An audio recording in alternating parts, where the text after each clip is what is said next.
ನಮಸ್ಕಾರ ಕನ್ಯಾ ರಾಶಿಯವರೇ. ಇವರು ತುಂಬಾ ತಪ್ಪುಗಳನ್ನು ಹುಡುಕುತ್ತಾರೆ. ಪ್ರತಿಯೊಂದರಲ್ಲೂ ಸಣ್ಣ ಪುಟ್ಟ ನ್ಯೂನತೆಗಳನ್ನು ತೆಗೆಯುತ್ತಾರೆ. ಪರ್ಫೆಕ್ಷನ್, ಪರಿಪೂರ್ಣತೆ ಹುಚ್ಚಿನಲ್ಲಿ ಬದುಕುವುದು ಕಷ್ಟವಾಗಿಸುತ್ತಾರೆ ಎಂದು ಜನರು ಹೇಳುವುದನ್ನು ನೀವು ಹಲವು ಬಾರಿ ಕೇಳಿರಬಹುದು. ಅರೆ, ಪ್ರತಿಯೊಂದನ್ನು ಇಷ್ಟು ಸೂಕ್ಷ್ಮವಾಗಿ ಏಕೆ ನೋಡಬೇಕು?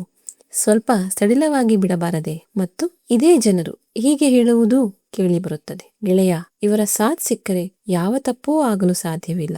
ಇವರಿಗಿಂತ ವಿಶ್ವಾಸಾರ್ಹ ವ್ಯಕ್ತಿ ಬೇರೊಬ್ಬರಿಲ್ಲ. ಇವರಿಗೆ ಯಾವ ಕೆಲಸ ಕೊಟ್ಟರೂ ಅದು ಪರ್ಫೆಕ್ಟ್ ಆಗಿರುತ್ತದೆ. ಒಬ್ಬನೇ ವ್ಯಕ್ತಿಯನ್ನು ಜಗತ್ತು ಎರಡು ದೃಷ್ಟಿಕೋನಗಳಿಂದ ನೋಡುತ್ತಿದೆ. ಈಗ ನೀವು ಕೇಳಬಹುದು, ಕನ್ಯಾ ರಾಶಿಯವರೇ, ಈ ಮಾತನ್ನು ನಾನು ನಿಮಗೆ ಏಕೆ ಹೇಳುತ್ತಿದ್ದೇನೆ ಎಂದು. ಮಾತಿನಲ್ಲಿ ಏನಾದರೂ ವಿಶೇಷ ಇರಬೇಕಲ್ಲವೇ? ನೋಡಿ, ಕನ್ಯಾ ರಾಶಿಯವರಾದ ಯಾರು ಪ್ರತಿಯೊಂದನ್ನು ಸೂಕ್ಷ್ಮವಾಗಿ ಪರ್ಫೆಕ್ಟ್ ಮಾಡಲು ತೊಡಗಿರುತ್ತಾರೋ, ಯಾರ ಪರಿಶ್ರಮವನ್ನು ಜಗತ್ತು ಹೆಚ್ಚಾಗಿ ಹಗುರವಾಗಿ ಪರಿಗಣಿಸುತ್ತದೋ ಅವರು ಕೂಡ ಒಳಗಿನಿಂದ ತಮ್ಮ ಮೇಲೆ ತಾವೇ ಅತಿ ಹೆಚ್ಚು ಪ್ರಶ್ನೆಗಳನ್ನು ಹಾಕಿಕೊಳ್ಳುವವರಾಗಿರುತ್ತಾರೆ. ಆದರೆ ಅವರ ಪರಿಪೂರ್ಣತೆಯನ್ನು ಯಾರಾದರೂ ಪ್ರಶಂಸದಿದ್ದಾಗ ಅವರು ತಮ್ಮನ್ನು ತಾವು ಕೀಳಾಗಿ ಕಾಣಲು ಪ್ರಾರಂಭಿಸುತ್ತಾರೆ. ಆಗಸ್ಟ್ 3ರಿಂದ ಆಗಸ್ಟ್ 15ರವರೆಗೆ ನಿಮ್ಮ ಮನೆಯಲ್ಲಿ ಅಥವಾ ಜೀವನದಲ್ಲಿ ಬಹಳ ದೊಡ್ಡ ಬದಲಾವಣೆ ಬರಲಿದೆ. ಏನು ಬದಲಾಗಲಿದೆ, ಹೇಗೆ ಬದಲಾಗಲಿದೆ ಎಂಬುದನ್ನು ನಾನು ನಿಮಗೆ ಈ ವಿಡಿಯೋದಲ್ಲಿ ಹೇಳುತ್ತೇನೆ. ಸಂಪೂರ್ಣ ವಿಡಿಯೋವನ್ನು ಖಂಡಿತ ನೋಡಿ ಮತ್ತು ನಮ್ಮ ಚಾನೆಲ್ನ ಕಂಟೆಂಟ್ ನಿಮಗೆ ಇಷ್ಟವಾದರೆ ಮತ್ತು ನಮ್ಮ ಈ ಪ್ರಯತ್ನವನ್ನು ಮುಂದೆ ಕೊಂಡೊಯ್ಯಲು ನೀವು ಸಹಕರಿಸಲು ಬಯಸಿದರೆ ನೀವು ನಮ್ಮ ಚಾನೆಲ್ನ ಸದಸ್ಯತ್ವವನ್ನು ಅಂದರೆ ಮೆಂಬರ್ಶಿಪ್ ಅನ್ನು ಜಾಯಿನ್ ಮಾಡುವುದು. ಇದರ ಮೂಲಕ ನಮ್ಮನ್ನು ಬೆಂಬಲಿಸಬಹುದು. ನಿಮ್ಮ ಈ ಸಣ್ಣ ಸಹಕಾರವು ನಮಗೆ ಇನ್ನಷ್ಟು ಉತ್ತಮ ಮತ್ತು ಗುಣಮಟ್ಟದ ವಿಡಿಯೋಗಳನ್ನು ಮಾಡಲು ಪ್ರೇರಣೆ ನೀಡುತ್ತದೆ.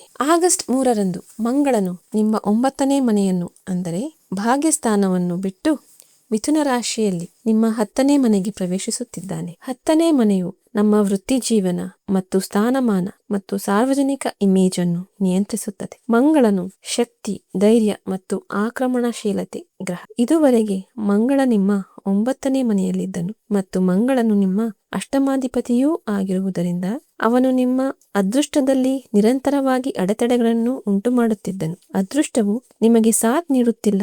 ವಿಶೇಷವಾಗಿ ಆಸ್ತಿಪಾಸ್ತಿ ವಿಚಾರಗಳಲ್ಲಿ ಅಥವಾ ಸಾಲದ ವಿಷಯಗಳಲ್ಲಿ ಮಾನಸಿಕ ಒತ್ತಡವಿದೆ ಎಂದು ನಿಮಗೆ ಅನಿಸುತ್ತಿರಬಹುದು.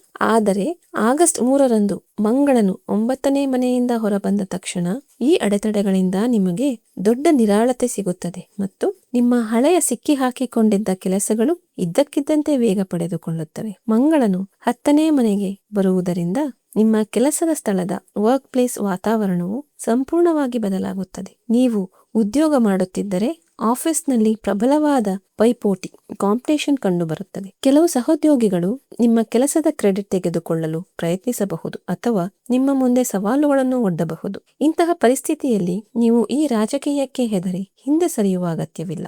ಮಂಗಳನು ನಿಮಗೆ ಅಪಾರ ಧೈರ್ಯ ಮತ್ತು ಉತ್ತಮ ನಿರ್ಧಾರ ತೆಗೆದುಕೊಳ್ಳುವ ಸಾಮರ್ಥ್ಯವನ್ನು ನೀಡುತ್ತಿದ್ದಾನೆ. ನೀವು ಸರ್ಕಾರಿ ಉದ್ಯೋಗ, ಆಡಳಿತ, ಇಂಜಿನಿಯರಿಂಗ್, ಐಟಿ ಮಾಧ್ಯಮ ಅಥವಾ ಕಾರ್ಪೊರೇಟ್ ವಲಯದೊಂದಿಗೆ ಸಂಪರ್ಕ ಹೊಂದಿದ್ದರೆ ಈ ಸಮಯವು ನಿಮ್ಮ ವೃತ್ತಿ ಜೀವನಕ್ಕೆ ಅತ್ಯಂತ ಲಾಭದಾಯಕವೆಂದು ಸಾಬೀತಾಗಲಿದೆ. ನೀವು ಕೇವಲ ಮಂಗಳನ ಸಕಾರಾತ್ಮಕ ಶಕ್ತಿಯನ್ನು ಬಳಸಿಕೊಳ್ಳಬೇಕು. ಇದರಲ್ಲಿ ಶಿಸ್ತು, ಏಕಾಗ್ರತೆ ಮತ್ತು ದಿಟ್ಟತನದಿಂದ ಎದುರಿಸುವುದು ಸೇರಿದೆ. ನೀವು ಅನಗತ್ಯ ಆಕ್ರಮಣಶೀಲತೆ, ಅಹಂಕಾರ ಅಥವಾ ಯಾರೊಂದಿಗಾದರೂ ಸುಮ್ಮನೆ ಜಗಳವಾಡುವುದನ್ನು ತಪ್ಪಿಸಬೇಕು.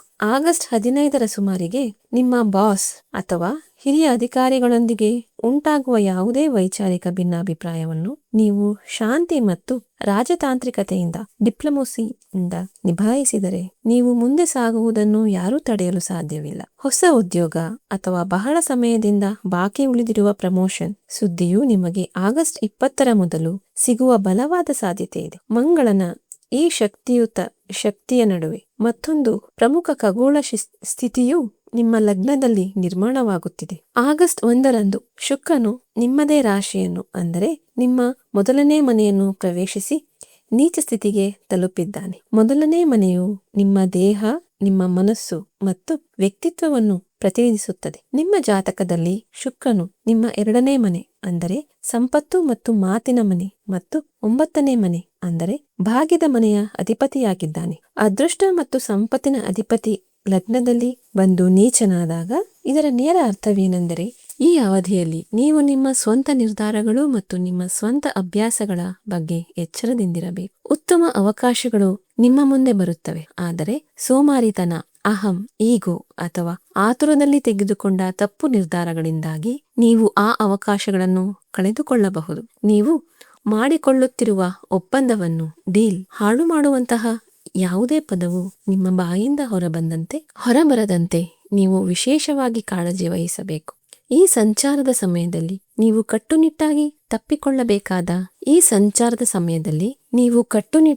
ತಪ್ಪಿಸಿಕೊಳ್ಳಬೇಕಾದ ಸ್ವಯಂ ನಾಶ, ಸೆಲ್ಫ್ ಸ್ಯಾಬೋಟಾಜ್ ಇದೇ ಆಗಿದೆ. ದೈಹಿಕ ಮಟ್ಟದಲ್ಲಿಯೂ ಸಹ ನೀಚ ಶುಕ್ರನು ನಿಮ್ಮ ಮುಖದ ಹೊಳಪನ್ನು ಮತ್ತು ನಿಮ್ಮ ನೈಸರ್ಗಿಕ ತೇಜಸ್ಸನ್ನು ಸ್ವಲ್ಪ ಕಡಿಮೆ ಮಾಡಬಹುದು. ನೀವು ದೈಹಿಕವಾಗಿ ಆಯಾಸ ಅಥವಾ ಸ್ವಲ್ಪ ಡಲ್ನೆಸ್ ಕಳೆದುಕೊಳ್ಳುವಿಕೆ ಅನುಭವಿಸಬಹುದು. ಇದರಿಂದಾಗಿ ಆತ್ಮವಿಶ್ವಾಸದ ಕೊರತೆ ಉಂಟಾಗಬಹುದು. ಇದು ಕೇವಲ ತಾತ್ಕಾಲಿಕ ಗೋಚಾರದ ಪ್ರಭಾವವಾಗಿದೆ. ಹಾಗಾಗಿ ಇದರ ಬಗ್ಗೆ ಯಾವುದೇ ರೀತಿಯ ಮಾನಸಿಕ ಒತ್ತಡವನ್ನು ತೆಗೆದುಕೊಳ್ಳಬೇಡಿ. ಶುಕ್ರನ ಈ ನಕಾರಾತ್ಮಕ ಪ್ರಭಾವವನ್ನು ಸಮತೋಲನಗೊಳಿಸಲು ನಿಯಮಿತವಾಗಿ ದೇವರನ್ನು ಸ್ಮರಿಸಿ ಮತ್ತು ಶುಕ್ರವಾರದಂದು ಯಾವುದೇ ಬಿಳಿ ವಸ್ತುವನ್ನು ದಾನ ಮಾಡಿ. ಇದರಿಂದ ನೀಚ ಶುಕ್ರನ ದುಷ್ಪರಿಣಾಮವು ಸಾಕಷ್ಟು ಮಟ್ಟಿಗೆ ನಿಯಂತ್ರಣಕ್ಕೆ ಬರುತ್ತದೆ.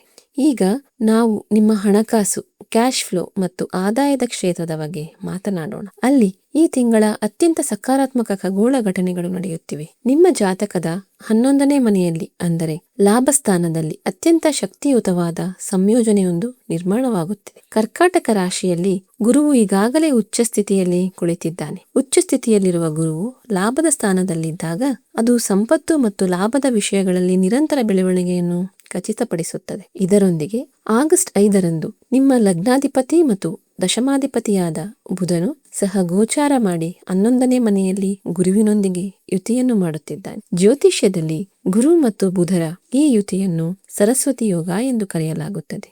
ಲಾಭದ ಸ್ಥಾನದಲ್ಲಿ ಈ ಯೋಗದ ನಿರ್ಮಾಣವು ಈ ಸಮಯದಲ್ಲಿ ನಿಮ್ಮ ಬುದ್ಧಿಮತ್ತೆ ಮತ್ತು ನಿಖರವಾದ ಯೋಜನೆ ಮತ್ತು ನಿಮ್ಮ ಜ್ಞಾನವು ನಿಮಗೆ ಪ್ರಚಂಡ ಆರ್ಥಿಕ ಲಾಭವನ್ನು ತಂದುಕೊಡಬಲ್ಲದು ಎಂಬುದರ ಸ್ಪಷ್ಟ ಸಂಕೇತವಾಗಿದೆ. ನಿಮ್ಮ ಸಂಪೂರ್ಣ ಗಮನವು ಸಂಪತ್ತು ಸೃಷ್ಟಿಯ ವೆಲ್ತ್ ಕ್ರಿಯೇಷನ್ ಕಡೆಗೆ ಇರಬೇಕು. ನಾವು ಈ ಆರ್ಥಿಕ ಸಮಯವನ್ನು 2 ಭಾಗಗಳಾಗಿ ಅರ್ಥ ಮಾಡಿಕೊಳ್ಳಬಹುದು. ಆಗಸ್ಟ್ 1ರಿಂದ 5ರವರೆಗೆ ಬುಧನು ನಿಮ್ಮ 10ನೇ ಮನೆಯಲ್ಲಿರುವಾಗ ಇದು ನಿಮಗೆ ಹೈಪರ್ ಆಕ್ಟಿವ್, ಅತಿ ಸಕ್ರಿಯ ಅವಧಿಯಾಗಿರುತ್ತದೆ. ಈ ಸಮಯದಲ್ಲಿ ನೀವು ಹೊಸ ಪ್ರಾಜೆಕ್ಟ್ಗಳನ್ನು ಆರಂಭಿಸುವಲ್ಲಿ ಅಥವಾ ಹಳೆಯ ಉದ್ಯೋಗದ ಅರ್ಜಿಗಳನ್ನು ಫಾಲೋ ಅಪ್ ಮಾಡುವಲ್ಲಿ ಸಂಪೂರ್ಣವಾಗಿ ನಿರತರಾಗಿರುತ್ತೀರಿ.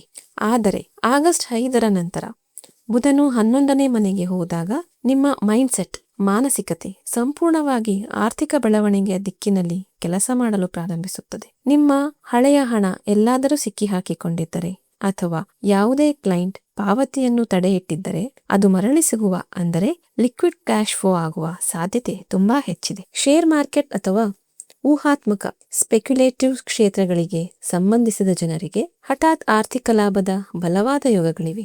ಆದರೆ ಯಾವುದೇ ಹೂಡಿಕೆಯನ್ನು ನಿಮ್ಮ ಸಾಮರ್ಥ್ಯ ಮತ್ತು ಸರಿಯಾದ ಆರ್ಥಿಕ ಸಲಹೆಯೊಂದಿಗೆ ಮಾತ್ರ ಮಾಡಿ. ಗ್ರಹಗಳ ಸ್ಥಾನವು ನಿಮ್ಮ ಬ್ಯಾಂಕ್ ಬ್ಯಾಲೆನ್ಸ್ ಅನ್ನು ಹೆಚ್ಚಿಸುವ ಸ್ಪಷ್ಟ ಸೂಚನೆಗಳನ್ನು ನೀಡುತ್ತಿದೆ. ಇಲ್ಲಿ ಶುಭ ಅರ್ಗಲಾ ತತ್ವವನ್ನು ಅರ್ಥ ಮಾಡಿಕೊಳ್ಳುವುದು ಕೂಡ ಅವಶ್ಯಕ.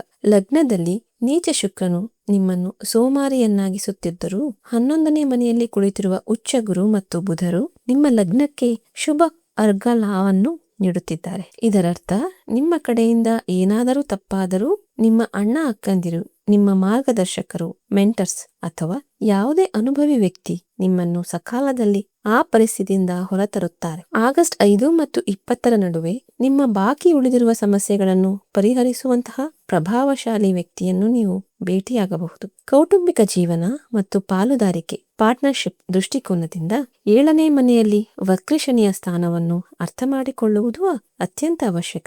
ಶನಿಯು ಸೇವೆ ಮತ್ತು ಜವಾಬ್ದಾರಿಯ ಗ್ರಹ ಮತ್ತು ಪ್ರಸ್ತುತ ಅವನು ಮೀನರಾಶಿಯಲ್ಲಿ ವಕ್ರ ಸ್ಥಿತಿಯಲ್ಲಿ ಸಂಚರಿಸುತ್ತಿದ್ದಾನೆ. ಶನಿಯು 7ನೇ ಮನೆಯಲ್ಲಿದ್ದಾಗ ಪಾಲುದಾರಿಕೆಯಲ್ಲಿ ಭಾವನೆಗಳಿಗಿಂತ ಪ್ರಾಯೋಗಿಕತೆ, ಪ್ರಾಕ್ಟಿಕಾಲಿಟಿ ಹೆಚ್ಚು ಆದ್ಯತೆ ನೀಡುತ್ತಾನೆ. ನಿಮ್ಮ ಸಂಗಾತಿ ಅಥವಾ ವ್ಯಾಪಾರ ಪಾಲುದಾರರು ನಿಮ್ಮೊಂದಿಗೆ ಸ್ವಲ್ಪ ಒರಟಾಗಿ ವರ್ತಿಸುತ್ತಿದ್ದಾರೆ ಎಂದು ನಿಮಗೆ ಅನಿಸಬಹುದು. ಯಾವುದೇ ಆರೋಗ್ಯ ಸಮಸ್ಯೆಗಳಿಂದಾಗಿಯೂ ನಿಮ್ಮ ಸಂಗಾತಿಯ ಸ್ವಭಾವವು ಸ್ವಲ್ಪ ಕಿರಿಕಿರಿ ಉಂಟು ಮಾಡಬಹುದು.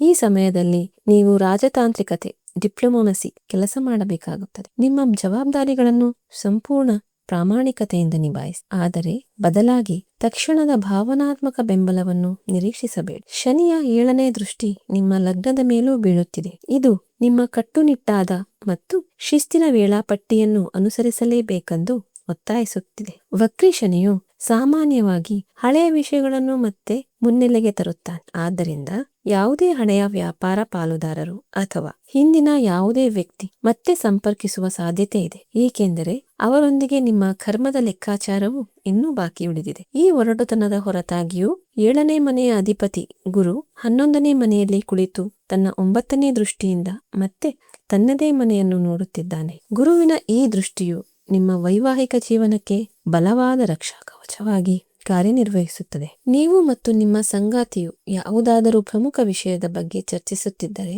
ಈ ತಿಂಗಳು ಸಂಗಾತಿಯ ಕಡೆಯಿಂದ ಬಹಳ ಸಕಾರಾತ್ಮಕ ನಿರ್ಧಾರವನ್ನು ತೆಗೆದುಕೊಳ್ಳಬಹುದು. ಒಂಟಿಯಾಗಿರುವ ಜಾತಕದವರಿಗೆ 5ನೇ ಮನೆಯ ಮೇಲೆ ಗುರು ಮತ್ತು ಸೂರ್ಯನ ದೃಷ್ಟಿಯು ಅನುಕೂಲಕರ ಸಮಯವನ್ನು ಸೃಷ್ಟಿಸುತ್ತಿದೆ. ಆಗಸ್ಟ್ನಿಂದ ನವೆಂಬರ್ ವರೆಗಿನ ಸಮಯವು ಹೊಸ ಸಂಬಂಧಗಳ ದೃಷ್ಟಿಕೋನದಿಂದ ನಿಮಗೆ ಸಕಾರಾತ್ಮಕವಾಗಿರುತ್ತದೆ. ನೀವು ನಿಮ್ಮ ಮಾತು ಮತ್ತು ಹಠವನ್ನು ಸಂಪೂರ್ಣವಾಗಿ ನಿಯಂತ್ರಿಸಿದರೆ ಹೊಸ ಮತ್ತು ಆಳವಾದ ಸ್ನೇಹ ಬೆಳೆಯಬಹುದು. ಆರೋಗ್ಯದ ವಿಷಯದಲ್ಲಿ ಹೇಳುವುದಾದರೆ ಯಾವುದೇ ದೊಡ್ಡ ದೈಹಿಕ ಸವಾಲುಗಳಿಲ್ಲದಿದ್ದರೂ ನೀಚ ಶುಕ್ರ ಮತ್ತು 6ನೇ ಮನೆಯಲ್ಲಿ ಕುಳಿತಿರುವ ರಾಹು ಕೆಲವು ನಿರ್ದಿಷ್ಟ ಸಮಸ್ಯೆಗಳನ್ನು ನೀಡಬಹುದು. ನೀವು ಚರ್ಮದ ಅಲರ್ಜಿಗಳು, ಜೀರ್ಣಕಾರಿ ಸಮಸ್ಯೆಗಳು ಮತ್ತು ಪಾದಗಳು ಅಥವಾ ಕಣಕಾಲುಗಳಲ್ಲಿ ನೋವಿನ ದೂರುಗಳನ್ನು ಹೊಂದಿರಬಹುದು. ದೈಹಿಕ ಆಯಾಸವೂ ಅನಿಸಬಹುದು. ಯಾವುದೇ ಲಕ್ಷಣವನ್ನು ನಿರ್ಲಕ್ಷಿಸಬೇಡಿ ಮತ್ತು ಅಗತ್ಯವಿದ್ದರೆ ವೈದ್ಯಕೀಯ ಸಲಹೆಯನ್ನು ಖಂಡಿತವಾಗಿಯೂ ಪಡೆಯಿರಿ, ಏಕೆಂದರೆ ರಾಹು ಸಣ್ಣ ಪುಟ್ಟ ಸಮಸ್ಯೆಗಳನ್ನು ಗೊಂದಲಕ್ಕೀಡು ಮಾಡುವ ಸಾಮರ್ಥ್ಯವನ್ನು ಹೊಂದಿದ್ದಾನೆ. ಇದರ ಜೊತೆಗೆ ಆಗಸ್ಟ್ 12ರಂದು ಸಿಂಹ ರಾಶಿ ಮತ್ತು ಮಘ ನಕ್ಷತ್ರದಲ್ಲಿ ನಿಮ್ಮ 12ನೇ ಮನೆಯಲ್ಲಿ ಸೂರ್ಯಗ್ರಹಣ ಸಂಭವಿಸಲಿದೆ. 12ನೇ ಮನೆಯು ಖರ್ಚು ಮತ್ತು ನಷ್ಟವನ್ನು ಸೂಚಿಸುತ್ತದೆ. ಈ ಗ್ರಹಣವು ಯಾವುದೇ ದೊಡ್ಡ ಭೌತಿಕ ನಷ್ಟಕ್ಕೆ ಕಾರಣವಾಗುವುದಿಲ್ಲ, ಆದರೆ ಇದು ನಿಮ್ಮ ಮಾನಸಿಕ ಶಾಂತಿಯ ಮೇಲೆ ಪರಿಣಾಮ ಬೀರಬಹುದು. ಆಗಸ್ಟ್ 12ರ ಸುಮಾರಿಗೆ ನೀವು ಹಠಾತ್ ಕೋಪ, ಈಗೋ ಕ್ಲಾಶ್ ಅಥವಾ ಮಾನಸಿಕ ಚಡಪಡಿಕೆಯನ್ನು ಅನುಭವಿಸಬಹುದು. ಶನಿಯ ದೃಷ್ಟಿಯಿಂದಾಗಿ ಅತಿಯಾಗಿ ಯೋಚಿಸುವುದು, ಓವರ್ ಥಿಂಕಿಂಗ್ ಮತ್ತು ತಲೆನೋವಿನ ಸಮಸ್ಯೆ ಹೆಚ್ಚಾಗಬಹುದು. ಈ ಸಮಯದಲ್ಲಿ ಶಾಂತವಾಗಿರಿ ಮತ್ತು ಆಗಸ್ಟ್ ಮಧ್ಯಭಾಗದಲ್ಲಿ ಯಾವುದೇ ದೊಡ್ಡ ನಿರ್ಧಾರಗಳನ್ನು ತೆಗೆದುಕೊಳ್ಳುವುದನ್ನು ತಪ್ಪಿಸಿ. ರಾಜಕೀಯಕ್ಕೆ ಸಂಬಂಧಿಸಿದ ಆಲೋಚನೆಗಳನ್ನು ಸದ್ಯಕ್ಕೆ ಮುಂದೂಡುವುದು ಉತ್ತಮ. ವಿದ್ಯಾರ್ಥಿಗಳಿಗೆ ಈ ತಿಂಗಳು ವಿಶೇಷವಾಗಿ ಫೋಕಸ್ ಮತ್ತು ಯಶಸ್ಸಿನದ್ದಾಗಿದೆ. 5ನೇ ಮನೆಯ ಮೇಲೆ ಗುರು ಮತ್ತು ಸೂರ್ಯನ ಪ್ರಭಾವವು ನಿಮಗೆ ದೊಡ್ಡ ಗುರಿಗಳನ್ನು ಹೊಂದಿಸಲು ಸಹಾಯ ಮಾಡುತ್ತದೆ. ಉನ್ನತ ಶಿಕ್ಷಣದ ಪ್ರವೇಶಕ್ಕೆ ಅಥವಾ ಸ್ಪರ್ಧಾತ್ಮಕ ಪರೀಕ್ಷೆಗಳ ತಯಾರಿಗೆ ಈ ಸಮಯ ಅತ್ಯಂತ ಅನುಕೂಲಕರವಾಗಿದೆ. 11ನೇ ಮನೆಯ ಸಕ್ರಿಯತೆಯು ಗುಂಪು ಅಧ್ಯಯನದಿಂದ ಗ್ರೂಪ್ ಸ್ಟಡೀಸ್ ಲಾಭವನ್ನು ತರುತ್ತದೆ, ಆದರೆ ನಿಮ್ಮ ಯೋಜನೆಗಳನ್ನು ಎಲ್ಲರೊಂದಿಗೆ ಹಂಚಿಕೊಳ್ಳುವುದನ್ನು ತಪ್ಪಿಸಿ. ಶ್ರಮಪಟ್ಟರೆ ಪರೀಕ್ಷೆಯಲ್ಲಿ ಯಶಸ್ವಿಯಾಗುವ ಬಲವಾದ ಅವಕಾಶಗಳಿವೆ. ಗೃಹಿಣಿಯರಿಗೆ ಲಗ್ನದಲ್ಲಿರುವ ಶುಕ್ರನು ಮಿಶ್ರ ಪರಿಣಾಮಗಳನ್ನು ತರುತ್ತಾನೆ. ಇದು ನಿಮ್ಮನ್ನು ಮನೆಯ ಅಲಂಕಾರ ಮತ್ತು ವೈಯಕ್ತಿಕ ಜೀವನ ಶೈಲಿಯ ಕಡೆಗೆ ಆಕರ್ಷಿಸುತ್ತದೆ, ಆದರೆ ಅದೇ ಸಮಯದಲ್ಲಿ ದೈಹಿಕ ಆಯಾಸವನ್ನೂ ನೀಡಬಹುದು. ವೃತ್ತಿ ಜೀವನಕ್ಕೆ ಮರಳಲು ಅಥವಾ ಹೊಸ ಆರಂಭಕ್ಕಾಗಿ ಕಾಯುತ್ತಿರುವ ಮಹಿಳೆಯರು ತಿಂಗಳ ಮಧ್ಯದಲ್ಲಿ ಸಕಾರಾತ್ಮಕ ಫಲಿತಾಂಶಗಳನ್ನು ಪಡೆಯಬಹುದು. ನಿವೃತ್ತರು ಅಥವಾ ವಯಸ್ಕರಾದವರಿಗೆ ಆಗಸ್ಟ್ 17ರ ನಂತರದ ಸಮಯವು ಆಧ್ಯಾತ್ಮಿಕ ದೃಷ್ಟಿಕೋನದಿಂದ ಅತ್ಯಂತ ಮಹತ್ವದ್ದಾಗಿರುತ್ತದೆ.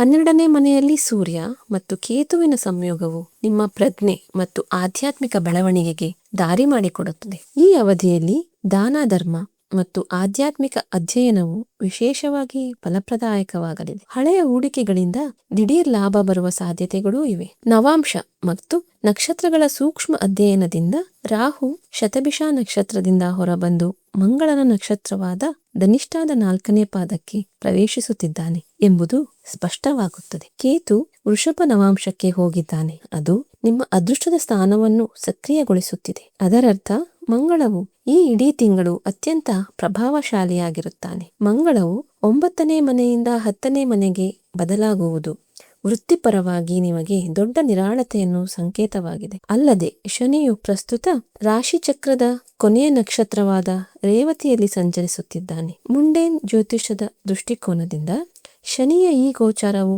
ಜಾಗತಿಕ ಮಟ್ಟದಲ್ಲಿ ದೊಡ್ಡ ಬದಲಾವಣೆಗಳನ್ನು ಮತ್ತು ಅಸ್ಥಿರತೆಯನ್ನು ತೋರಿಸುತ್ತದೆ. ಅದೇ ಜಾಗತಿಕ ಶಕ್ತಿಯ ಪ್ರಭಾವವು ನಿಮ್ಮ ವೈಯಕ್ತಿಕ ಜೀವನದಲ್ಲಿ ಹಠಾತ್ ಬದಲಾವಣೆಗಳ ರೂಪದಲ್ಲಿಯೂ ಗೋಚರಿಸುತ್ತದೆ. ಈ ಪರಿವರ್ತನೆಯ ಹಂತದಲ್ಲಿ ನೀವು ಅತ್ಯಂತ ಪ್ರಾಯೋಗಿಕವಾಗಿರಬೇಕು. ಈ ಗೋಚಾರದ ಸಮಯದಲ್ಲಿ ನಿಮ್ಮ ಮುಖ್ಯ ಗಮನವು ನಿಮ್ಮ ಸೋಮಾರಿತನವನ್ನು ಹೋಗಲಾಡಿಸುವ, ಮಾತಿನ ಮೇಲೆ ನಿಯಂತ್ರಣವನ್ನು ಇಟ್ಟುಕೊಳ್ಳುವ ಮತ್ತು ಸೂರ್ಯಗ್ರಹಣದ ಸಮಯದಲ್ಲಿ ನಿಮ್ಮ ಭಾವನೆಗಳನ್ನು ಸಮತೋಲನದಲ್ಲಿಟ್ಟುಕೊಳ್ಳುವ ಕಡೆಗೆ ಇರಬೇಕು. ಕೆಲಸದ ಸ್ಥಳದಲ್ಲಿ, ರಾಜಕೀಯ ಮತ್ತು ಪಾಲುದಾರಿಕೆಯಲ್ಲಿ ಬರುವ ಒರಟುತನವನ್ನು ಶನಿಯ ಶಿಸ್ತು ಮತ್ತು ಮಂಗಳನ ತಾಳ್ಮೆಯಿಂದ ನಿಭಾಯಿಸಿ. ಈ ಖಗೋಳ ಪರಿಸ್ಥಿತಿಗಳ ಉತ್ತಮ ಲಾಭವನ್ನು ಪಡೆಯಲು ಮತ್ತು ನಕಾರಾತ್ಮಕ ಪರಿಣಾಮಗಳನ್ನು ನಿಯಂತ್ರಿಸಲು ನಿಮ್ಮ ದೈನಂದಿನ ಜೀವನದಲ್ಲಿ ಕೆಲವು ನಿಖರವಾದ ಪರಿಹಾರಗಳನ್ನು ಖಂಡಿತವಾಗಿಯೂ ಅಳವಡಿಸಿಕೊಳ್ಳಿ. ವೃತ್ತಿ ಮತ್ತು ಬೌದ್ಧಿಕ ಸಾಮರ್ಥ್ಯವನ್ನು ಹೆಚ್ಚಿಸಲು ಪ್ರತಿದಿನ ಬೆಳಿಗ್ಗೆ ಬುಧನ ಬೀಜ ಮಂತ್ರವಾದ ಓಂ ಬ್ರಾಂ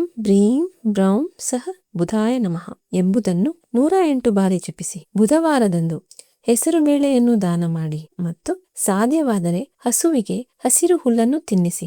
ಈ ಅವಧಿಯಲ್ಲಿ ಗಣೇಶನ ಆರಾಧನೆಯು ನಿಮ್ಮ ರಕ್ಷಕನಾಗುತ್ತಾನೆ. ಲಗ್ನದಲ್ಲಿರುವ ನೀಚ ಶುಕ್ರನನ್ನು ಸಮತೋಲನಗೊಳಿಸಲು ಶುಕ್ರವಾರದಂದು ಬಿಳಿ ವಸ್ತುಗಳನ್ನು ದಾನ ಮಾಡಿ. 10ನೇ ಮನೆಯ ಮಂಗಳನ ಶಕ್ತಿಗೆ ಸಕಾರಾತ್ಮಕ ನಿರ್ದೇಶನವನ್ನು ನೀಡಲು ಪ್ರತಿದಿನ ಹನುಮಾನ್ ಚಾಲೀಸವನ್ನು ಪಠಿಸಿ ಮತ್ತು ಹನುಮಂತನಿಗೆ ಕೆಂಪು ಸಿಹಿ ಪ್ರಸಾದವನ್ನು ಅರ್ಪಿಸಿ. ಶನಿಯಿಂದ ಉಂಟಾಗುವ ಮಾನಸಿಕ ಒತ್ತಡ ಮತ್ತು ದಾಂಪತ್ಯ ಜೀವನದ ಭಿನ್ನಾಭಿಪ್ರಾಯಗಳನ್ನು ಶಮನಗೊಳಿಸಲು ನಿಯಮಿತವಾಗಿ ಓಂ ಪ್ರಾಂ ಪ್ರೀಂ ಪ್ರೌಂ ಸಹ ಶನೇಶ್ವರಾಯ ನಮಃ ಎಂದು ಜಪಿಸಿ.